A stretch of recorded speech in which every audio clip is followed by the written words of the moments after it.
Kalau kita bicara kampanye tentu saja kita bicara soal program-program. Ada satu program yang sering mengganggu saya, yaitu program yang sering dicetuskan oleh Pak Prabowo tentang makan gratis. Makan siang gratis buat para siswa, buat anak-anak sekolah. Kenapa mengganggu pikiran saya? Karena ini memang program yang mau dicobakan. Diteriakkan oleh Pak Prabowo, diteriakkan oleh Gibran untuk makan gratis. Apa benar program ini bisa jalan? Kita lebih butuh pemberdayaan ekonomi agar ekonomi masyarakat meningkat. Bukan melulu dikasih makan. Karena yang dikasih makan gratis, yang diberikan makan secara cuma-cuma, itu kebanyakan ya pada akhirnya tidak menghargai itu. Dan ujung-ujungnya makan gratis ini tidak otomatis menghapuskan kemiskinan, tidak otomatis membuat orang jadi lebih sehat. Kenapa? Karena ketika anggaran yang sedemikian besar, maka ada anggaran-anggaran lain, anggaran untuk program lain yang dikorbankan. Dan ujung-ujungnya memenuhi program makan gratis, akhirnya kesejahteraan masyarakat untuk program-program yang lain jadi terganggu. Yang paling utama sebetulnya adalah bagaimana misalnya pertanian kita lebih digalakkan. Food estate lah, itu yang harus berhasil. Kalau food estate nggak berhasil, tapi cita-citanya memberi makan gratis, lah makanannya dari mana? Dari impor. Kan belanja lagi. Sama kayak kita belanja pesawat bekas. Masa prestasinya belanja-belanja melulu? Kalah dong sama mama yang setiap hari cek Shopee. Tim suksesnya Prabowo Subianto hanya jual gimmick gemoy, ya, karena mereka tahu capresnya tidak punya ide dan gagasan untuk bisa memimpin negara sebesar Indonesia. Makanya mereka tuh jual gemoy-gemoy. Padahal Prabowo itu udah nggak pantas dibilang gemoy, ya, karena udah tua, nggak ada lucu-lucunya, nggak ada menggemaskannya. Ini jual gimmick gemoy-gemoy, udah tahu capresnya udah tua dan aki-aki. Bilang gemoy-gemoynya di mana? Udah nggak pantas, ya, udah nggak pantas banget gitu loh. Apa visi misinya Prabowo Subianto? Apa gagasannya untuk membesarkan negara ini, untuk mensejahterakan negara ini? Nggak ada. Selain makan siang, selain minum susu. Kalau mau kasih makan siang dan minum susu, pakai uang pribadi. Jangan mengandalkan anggaran negara. Siapapun juga bisa melakukan itu, ya. Tolong ya kepada tim sukses Prabowo Subianto, jangan jual-jual gimmick. Jualah ide dan gagasan untuk bisa memajukan bangsa dan negara kita ini. Terus terang saya meragukan keseriusan para mahasiswa memperjuangkan demokrasi. Misal saja saya baca bahwa ada gerakan aliansi mahasiswa di Jogja melawan politik dinasti. Mereka gunakan baju kaos bertuliskan Republik Rasa Kerajaan. Ini ironis sekali karena mereka justru sedang berada di sebuah wilayah yang jelas-jelas menjalankan politik dinasti dan mereka diam saja. Ya, politik dinasti sesungguhnya adalah daerah istimewa Yogyakarta. Gubernurnya tidak dipilih melalui pemilu. Gubernurnya adalah Sultan Hamengkubuwono ke-10 yang menjadi gubernur karena garis keturunan. Ini ditetapkan melalui Undang-Undang Keistimewaan Yogyakarta.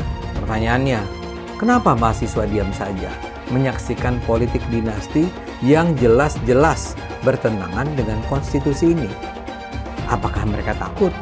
Atau memang gak paham apa arti politik dinasti? Karena tim ses Eyang Prabowo sekarang ini beramai-ramai ngajarin relawan dan pendukung Mas Ganjar dan Prof Mahfud soal cara berkampanye. Kata mereka nih, ini kata mereka loh ya. Kata mereka, pendukung Mas Ganjar dan Prof Mahfud supaya berhenti membongkar keburukan dari Pak Jokowi. Supaya berhenti membahas Mahkamah Keluarga.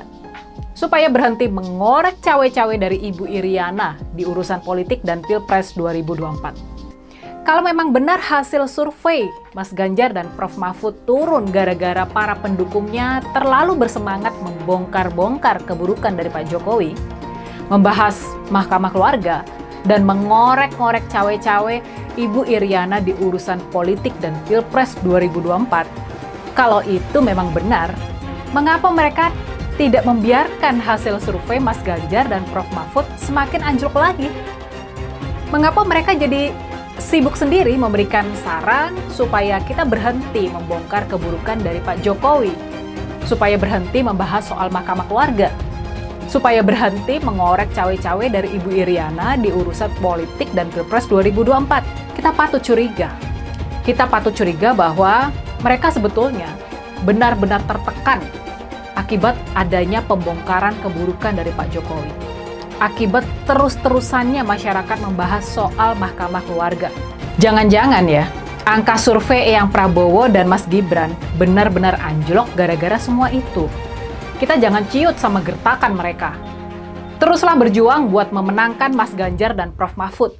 Ya, jadi kalau konsultan politik Prabowo saat ini mencoba untuk membranding Prabowo itu dengan sebutan yang menurut mereka itu adalah sebuah kelucuan. Misalnya mereka ini mengatakan bahwasanya ya, Prabowo itu adalah gemoy, kemudian Prabowo itu sering joget-joget dan lain-lain. Ya, semua itu hanyalah upaya untuk menutupi karakter dan watak asli dari Prabowo Subianto, yang mana memang orangnya ini dikenal suka marah-marah dan temperamental. Bahkan mungkin teman-teman semua juga masih banyak yang belum tahu ya, bahwasanya Prabowo ini juga pernah menggebrak-gebrak meja di hadapan para ulama. Coba bayangkan saja, lah ini kan ngeri sekali kalau menurut saya. Masa ya calon presiden RI, calon presiden Indonesia, tapi watak dan karakternya seperti ini. Lah ini kan memalukan sekali kalau menurut saya. Jujur saja ya, saya gak bisa membayangkan betapa tidak berakhlaknya ketika di hadapan para ulama, para kiai, Prabowo ini masih berani untuk menggebrak-gebrak meja. Prabowo yang latar belakangnya militer malah kehilangan ketegasannya dengan joget-joget itu dan bangga banget disebut gemoy. Padahal menurut teman saya, arti gemoy itu adalah gemuk letoy. Bu Mega malah jauh kelihatan lebih muda dari Prabowo meski usianya beliau itu jauh lebih tua. Pidato Bu Mega yang bicara di depan para relawan Ganjar Mahfud itu jelas-jelas membakar semangat orang-orang yang hadir di sana. Ketika Bu Megawati menemukan tanda-tanda bahwa Neo, Orde Baru akan bangkit lagi, dia keluar dari kandang bantengnya dan mulai memimpin perlawanan. Tanda-tanda bangkitnya Orde Baru, rezim yang dulu dilawan oleh Bu Mega, mulai terlihat ketika pemerintahan yang sekarang memakai cara-cara yang sama dalam membungkam demokrasi. Tanda-tandanya itu mirip banget, seperti pengerahan alat negara, merusak Mahkamah Konstitusi, dan menggunakan hukum sebagai alat untuk menyandera banyak tokoh politik dan banyak pejabat. Bangkitnya Orde Baru itu sangat berbahaya. Orde Baru itu punya prinsip pembungkaman demokrasi, karena demokrasi itu menghalangi absolute power. Dan absolute power itu bisa merusak banyak segi pemerintahan dan negara, seperti merusak hukum, mega korupsi, dan nepotisme yang berdasarkan keluarga dan kroni-kroninya. Jadi saya mengikuti arahan Bu Megawati, meski saya itu bukan kader PDI Perjuangan. Karena baru di Pilpres sekarang ini, situasi bahaya ini jauh di atas masalah siapa calon presidennya, tetapi fokus pada terancamnya demokrasi kita. Andaikan tidak ada Ganjar dan Mahfud, saya pilih Prabowo. Tapi kalau ada Ganjar dan Mahfud, masa saya harus cari yang lain? Paket komplit. Ini saya bukan karena saya benci dengan Prabowo atau Gibran. Gunakanlah akal yang jujur, yang sehat. Masa yang begini masih mau ditolak? Tapi kalau begini, saya bingung. Saya ini Jokower. Jujur saya ini bingung ini hari. Kenapa negeri jadi begini? Jangan maaf loh. Karena ini Gibran anak presiden, terus kita anggap Gibran ini Jokowi. Ya jauh dong. Ilmu tuh nggak bisa diwariskan. Ini kalau terjadi sesuatu pilpres nanti, apa nggak saya khawatir? Ini pilpres yang terburuk mungkin. Kenapa? Ada bau-bau melanggar konstitusi. Saya nggak ingin selama hidup saya itu saya berpihak kepada yang tidak benar. Saya lebih senang bersama orang yang kalah. Semoga Anda semua tolong gunakan pikiran Anda dalam memilih pemimpin. Kalau saya melihat secara jujur saya harus menggunakan akal sehat, bukan karena saya kebencian dengan Prabowo atau Pak Gibran atau yang lain. Ini demi negara, saya harus katakan tidak ada alasan saya untuk menolak Pak Mahfud dan Pak Ganjar memimpin negeri ini. Kalau itu di situ ada 3 calon. Kalau saya hari ini melawan Pak Jokowi karena Pak Jokowi berusaha mengubah konstitusi lewat Mahkamah Konstitusi, itu adalah bagian dari upaya pembuntungan demokrasi. Sementara Pancasila hari ini seolah-olah hanya tinggal slogannya saja. Karena Pak Jokowi memaksakan anaknya untuk menjadi cawapres di saat dia sedang menjadi presiden yang existing di dalam dunia demokrasi. Nah, ini yang kemudian akhirnya semua aparatur negara dipakai oleh Pak Jokowi untuk mengglorifikasi dan mengamplifikasi anaknya. Ini yang kemudian kita lawan hari ini.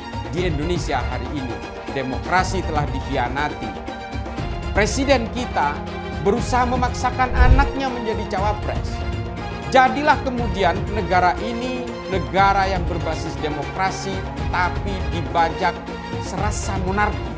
Ini yang membuat kami kemudian merasa sakit hati kepada kelompok-kelompok yang hari ini berusaha mengerdilkan demokrasi ini. Saya mendapatkan berbagai laporan tentang dugaan kecurangan dalam tahapan pemilu. Laporan yang saya terima antara lain ada dugaan pemasangan baliho parpol oleh oknum tertentu. Sebaliknya terjadi juga penurunan baliho parpol tertentu yang diduga dilakukan oleh aparat. Alat peraga sosialisasi capres-cawapres tertentu diturunkan oleh oknum Satpol PP kepada aparat keamanan, baik itu TNI, Polri, serta aparatur sipil negara dan birokrasi, juga KPU dan Bawaslu hendaknya bersungguh-sungguh menjaga netralitas. Sebagaimana pula Presiden sudah berulang kali mengatakan, menegaskan sikapnya bahwa pemilu akan berlangsung netral. Tidak boleh ada kecurangan. Tidak boleh ada tekanan-tekanan terhadap kelompok tertentu dan tidak boleh ada pemihakan kepada kelompok tertentu lainnya. Sesuatu yang diperoleh secara tidak baik tidak akan memberi berkah dan kebaikan. Nah, yang pasti kalau buat saya dibandingkan misalnya Pak Gibran jadi maju gitu, Mas Gibran gitu ya. Ya saya pilih Ganjar sama Mahfud lah, karena lebih teruji kan. Anda jadi wali kota baru 2 tahun 3 tahun kan belum teruji juga. Ini urus negara loh, mau jadi presiden loh. Kalau Anda belum lengkap, belum pernah di legislatif, belum nasional ya maksudnya DPR. Kalau di DPR kan boleh ngerti nih pemerintahan seperti apa. Anda belum pernah di eksekutif yang tingkat provinsi, Anda nggak ngerti jadi presiden nanti. Ini bukan soal belajar coba-coba loh. Ini negara dipertaruhkan untuk 2045. Kita kan mau mencapai 100 tahun ini mau jadi apa? Kalau coba-coba, ini negara sebentar lagi 300 juta penduduk kita. Mana boleh kita kasih orang coba-coba. Saya tidak meremehkan anak muda ya. Anak muda bisa lebih kreatif gitu ya. Tapi bicara tata negara, harus mengerti konstitusi. Anda bukan hanya untuk berani untuk maju. Kalau cuma berani maju, banyak bisa kita pilih orang berani maju. Tapi yang lengkap dengan track record ini kan butuh waktu pembuktian. Saya pasti pilih Pak Ganjar, Pak Mahfud yang lebih pengalaman. Saya tidak mau anak cucu saya harus nunggu sekian tahun lagi. Pengalaman Jakarta gitu kan, nunggu lagi mundur. Males sudah. Jadi kita nggak usah coba-coba deh. Udah jangan dengerin janji-janji manis orang. Buktikan aja selama ini bagaimana. Anies Baswedan adalah yang terbaik dan banyak baik-baik sebagai calon pemimpin di negeri ini. Alam semesta memberikan dukungannya kepada kita. Hingga betapa besarnya dan betapa beratnya rintangan itu, insya Allah kita akan mampu melewati itu, saudara semuanya. Kita akan mampu melewati itu, dan insya Allah kita akan membawa kemenangan kepada pasangan kita ini. Pasangan kita, amin. Pasangan kita, amin. Insya Allah. Harus dicek betul, pernah nggak calon pemimpin kita, calon presiden kita ini memecah belah umat. Kalau punya jejak pernah memecah belah umat, jangan dipilih. Kita lihat apakah pemimpin kita, calon pemimpin kita ini ya pernah menggunakan agama sebagai alat untuk memenangkan kepentingannya atau tidak. Kalau agama diperalat untuk merebut kekuasaan, jangan dipilih. Sekali lagi, kalau ada calon pemimpin yang punya rekam jejak memperalat agama untuk kepentingan politiknya, jangan dipilih. Kalau kalian pendukung saya, haram hukumnya membawa isu sara. Haram hukum.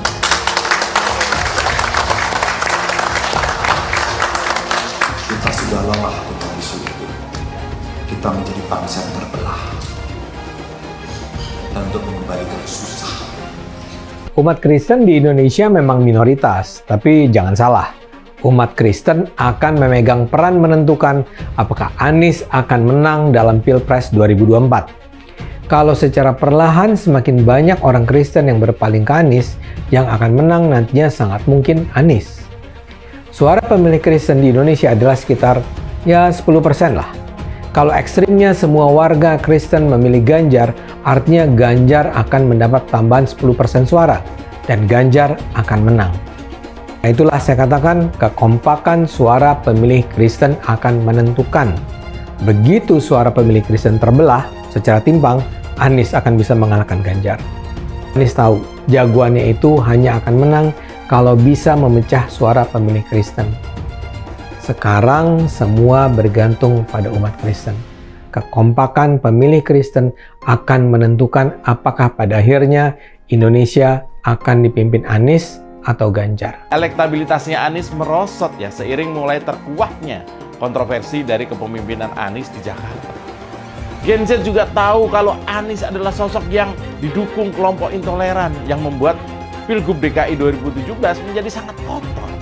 Politik identitas yang mengarah ke perpecahan seperti yang dikeluarkan pendukungnya Anies, yaitu Kadrun bin Kampret, kafir lah, laknat lah, PKI lah, ya cuma itu doang kemampuannya. Itulah pendukung Anies. Jangan pernah takut melawan Kadrun yang cuma pengen Indonesia hancur. Siap kawal kasus Ahok, siap penjarakan Ahok, takbir, takbir, takbir. Siap kawal kasus Ahok. Siap. Siap kawal kasus Ahok. Siap. Betul. Betul. Tangkap, tangkap, tangkap si Ahok. Tangkap si Ahok sekarang juga. Tangkap, tangkap, tangkap si Ahok. Tangkap si Ahok sekarang juga. Takbir. Allahu Akbar. Takbir. Allahu Akbar. Tangkap, tangkap, tangkap si Ahok. Tangkap si Ahok sekarang juga. Tangkap, tangkap.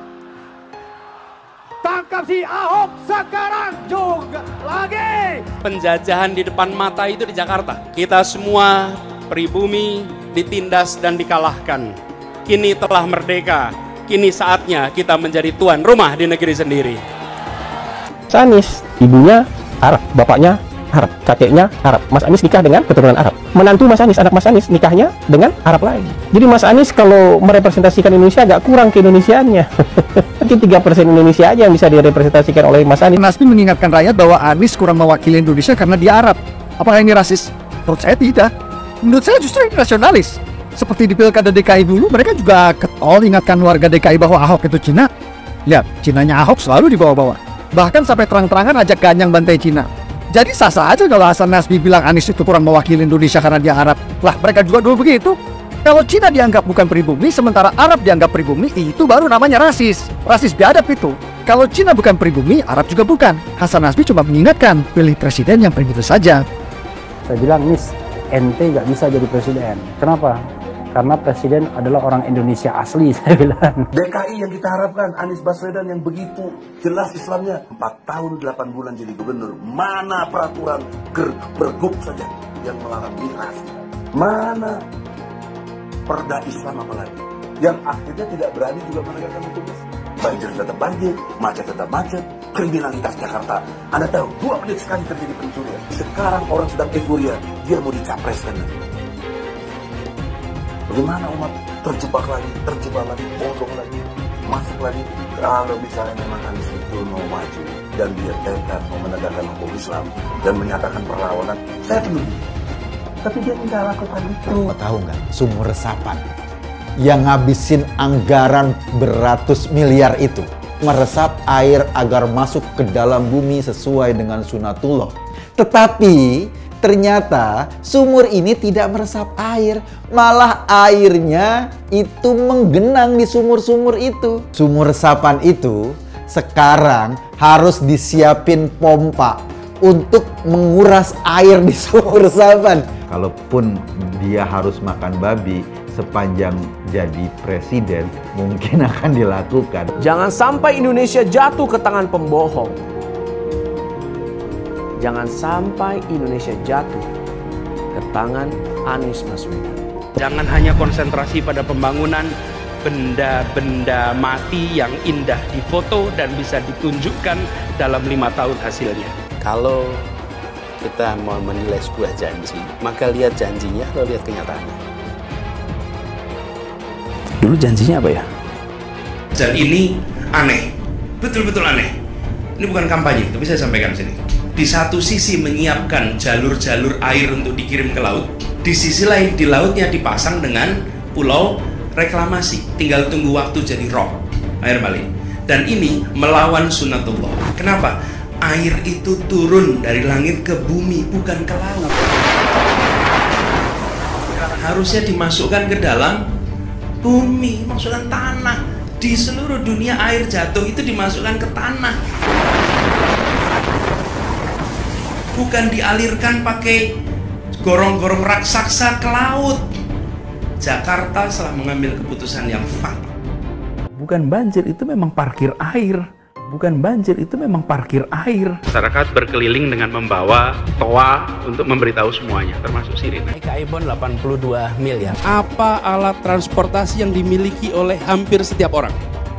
Alat transportasi yang dimiliki semua orang adalah kaki. Saya mensyukuri kenapa kalah, kenapa ditahan. Saya bersyukur atas itu semua. Saya coba bayangkan ya, kalau seandainya waktu itu kita menang, gitu ya, hari ini belum tentu kita bisa nikmati seperti ini. Kita bersyukur 5 tahun Tuhan izinkan kasih ke orang yang pintar ngomong untuk kerja.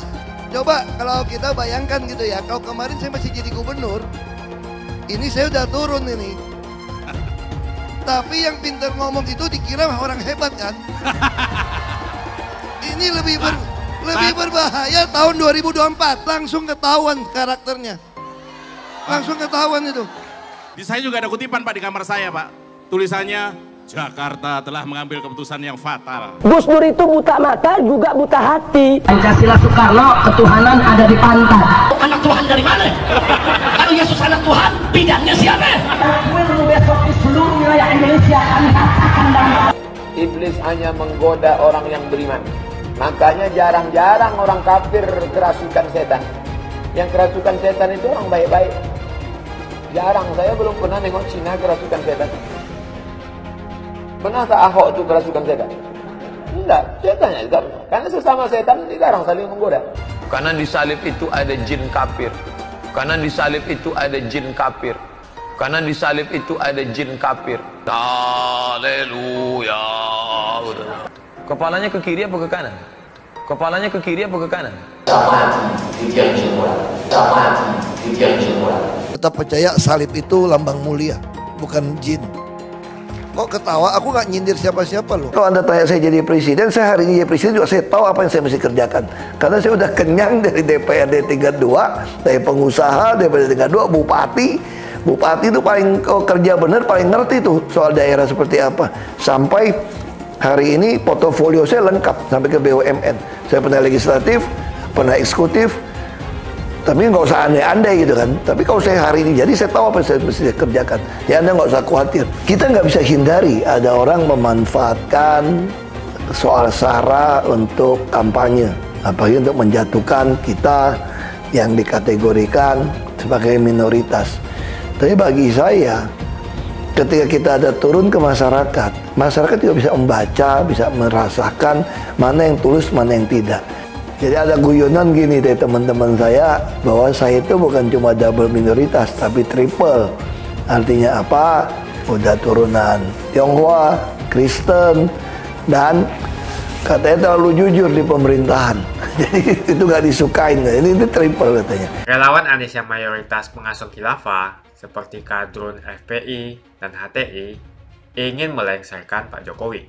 Dengan menggunakan politik identitas, relawan Anies akan menggulingkan Jokowi. Tapi pendukung Anies lupa bahwa 82% penduduk Indonesia suka dengan kinerja Pak Jokowi.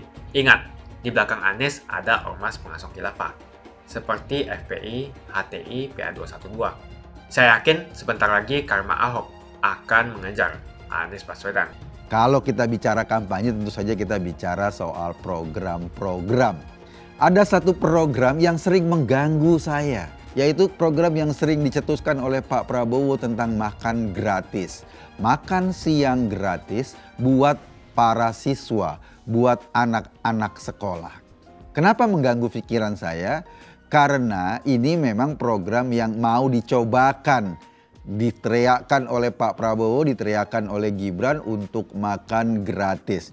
Apa benar program ini bisa jalan? Kan kalau ada program baru cuma ada dua cara. Yang cara pertama meningkatkan pendapatan, artinya pajak ditingkatkan, dikejar-kejar lagi orang yang para wajib pajak, meningkatkan ekspor gila-gilaan, atau itu butuh waktu loh. Nggak bisa langsung cepat dieksekusi. Kalau mau cepat dieksekusi, relokasi anggaran. Anggaran yang sudah ada, yang sudah ditanding-tanding itu, yang sudah ini tadinya buat A, tadinya buat B, sekarang dipindah menjadi pembiayaan makan gratis. Dari sisi hitung-hitungan anggaran, pernah ada yang menghitung, Pak Hasim kalau nggak salah seorang timnya Pak Prabowo yang juga adiknya, menghitung kira-kira makan gratis itu membutuhkan budget 400 triliun. 400 triliun. Dari mana uangnya? Kalau kita lihat konfigurasi APBN kita kira-kira 2.500 sampai 2.800 triliun sebulan. 400 triliun itu ya hampir 20%-nya juga kan. Anak-anak yang nggak butuh makan gratis, yang di rumahnya sudah sarapan, yang lauk di rumahnya cukup, akhirnya dipaksa juga untuk makan gratis. Resikonya apa? Resikonya sebagian makanan itu nggak dimakan sama anak-anak karena belum tentu suka kan menunya. Kalau sebagian makanan itu nggak dimakan, itu artinya program itu akan banyak yang kebuang-buang. Selama ini Presiden Jokowi misalnya sudah memberikan bantuan sosial kepada misalnya keluarga-keluarga miskin, berupa dana PKH, mereka dapat dana tiap bulan ditransfer langsung ke rekening mereka. Atau bantuan sembako, mereka mendapat beras tapi langsung ke keluarga-keluarga miskin. Langsung ditransfer ke keluarga-keluarga miskin atau langsung didistribusi ke keluarga-keluarga miskin. Kalau program makan gratis ini jalan dan dananya diambil dari dana bansos yang sebelumnya dilakukan dengan pola yang sama, itu artinya siswa-siswa bisa makan gratis, tetapi keluarganya nggak dapat lagi bantuan sosial, nggak dapat lagi support sembako. Ada lagi, katanya nggak cuma makan, tapi juga susu gratis dibagikan kepada seluruh siswa. Tahu nggak sih, Indonesia itu bukan negara penghasil susu. Kalau kebutuhan susu kita sekarang saja, kita harus impor susu dari luar negeri untuk memenuhi kebutuhan susu kita sekarang. Karena sapi-sapi kita kebutuhannya atau hasilnya tidak mencukupi kebutuhan susu nasional. Apalagi kalau susunya atau program susu gratis itu menjadi program pemerintah. Ujung-ujungnya apa? Ujung-ujungnya dana APBN kita digunakan untuk membeli bahan dari luar. Kita gunakan lagi bahan-bahan atau produk-produk dari luar untuk memenuhi sebuah program yang ambisius ini. berapa besar atau berapa banyak dana yang kita habiskan untuk mengimpor susu. Siapa yang diuntungkan dari situ? Ya para importir susu. Yang kedua, ya negara-negara tetangga yang selama ini menghasilkan susu. Importir-importir susu itu pasti senang kalau dapat untung besar dari proyek besar. Ujung-ujungnya kalau proyek ini menjadi bancakan para importir susu, kan ya semua rakyat akhirnya juga dirugikan. Kita lebih butuh pemberdayaan ekonomi agar ekonomi masyarakat meningkat, bukan melulu dikasih makan. Karena yang dikasih makan gratis, yang diberikan makan secara cuma-cuma, itu kebanyakan ya pada akhirnya tidak menghargai itu. Dan ujung-ujungnya makan gratis ini tidak otomatis menghapuskan kemiskinan, tidak otomatis membuat orang jadi lebih sehat. Kenapa? Karena ketika anggaran yang sedemikian besar, maka ada anggaran-anggaran lain, anggaran untuk program lain yang dikorbankan.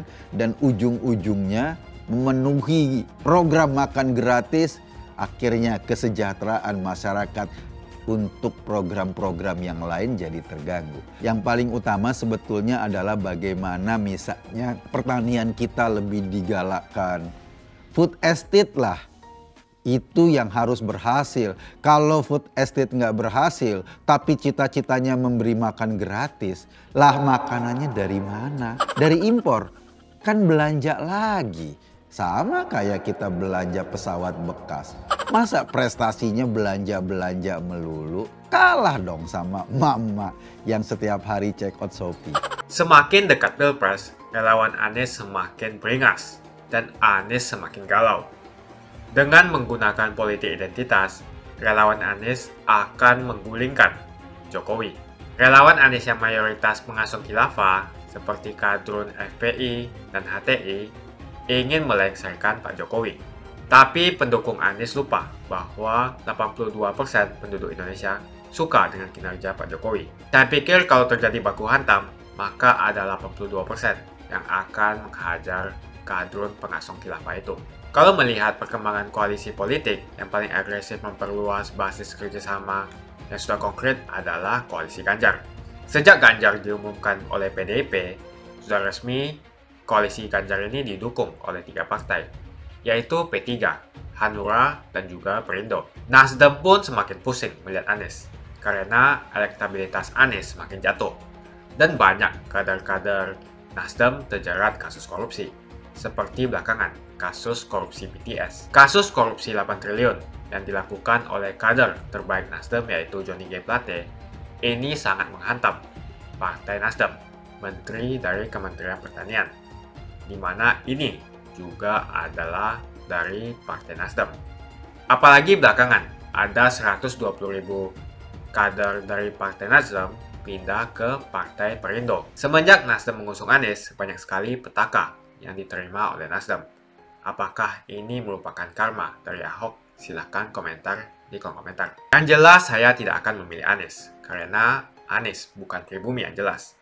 Dan Anies juga merupakan antitesis daripada Jokowi. Antitesis artinya bertolak belakangan dengan semua kebijakan Jokowi. Anies sudah terang-terangan menyebutkan dia tidak akan melanjutkan kinerja dari Pak Jokowi. Tidak ada infrastruktur yang akan dibangun jika Anies memimpin Indonesia 5 tahun ke depan. Lagi pula Anies juga didukung oleh khilafah dan pendukung Anies dari ormas seperti FPI dan juga HTI. Apa kita mau FPI dan HTI kembali di Indonesia jika Anies memimpin? Anies adalah bapak politik identitas yang menghalalkan segala cara untuk menggapai kekuasaan, termasuk menggunakan politik identitas berbasis agama. Kita lihat di kasus Ahok. Kita sudah bisa melihat kinerja Anies selama 5 tahun di Jakarta, dan ini merupakan rekam jejak Anies Baswedan. Tidak ada satupun janji yang dipenuhi, dan tidak ada kinerja yang bisa dibanggakan. Dari DP 0%, OKOC, kelebihan bayar, Formula E, banjir, sumber resapan, jalan rusak, dan gonta-ganti nama jalan. Jadi saya rasa tagline perubahan yang diusung Anies adalah tagline merubah kata korupsi menjadi kelebihan bayar, supaya semua koruptor tidak dijerat oleh pasal korupsi. Karena mereka semua hanya melakukan kelebihan bayar. Jadi perkataan Ahok sudah terbukti dan Jakarta sudah menjadi korban. Jangan biarkan Indonesia menjadi korban di bulan Anies Baswedan. Suara minoritas jangan lagi merasa takut untuk memilih pemimpin yang membela hak minoritas. Karena Anies jelas hanya memanfaatkan suara minoritas untuk mendapatkan suara. Ingat, di belakang Anies ada ormas pengasong khilafah, seperti FPI, HTI, PA212. Saya yakin sebentar lagi karma Ahok akan mengejar Anies Baswedan. Begitu saja opini saya hari ini. Tuliskan opini kalian tentang Anies Baswedan di kolom komentar.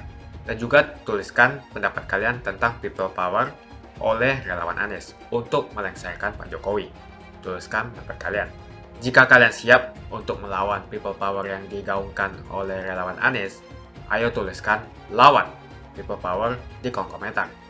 Pastikan Anda semua like video ini dan bagikan video ini ke teman dan family Anda supaya mereka semua mengetahui tentang informasi ini. Tekan tombol subscribe dan bunyikan lonceng notifikasi supaya kamu tidak ketinggalan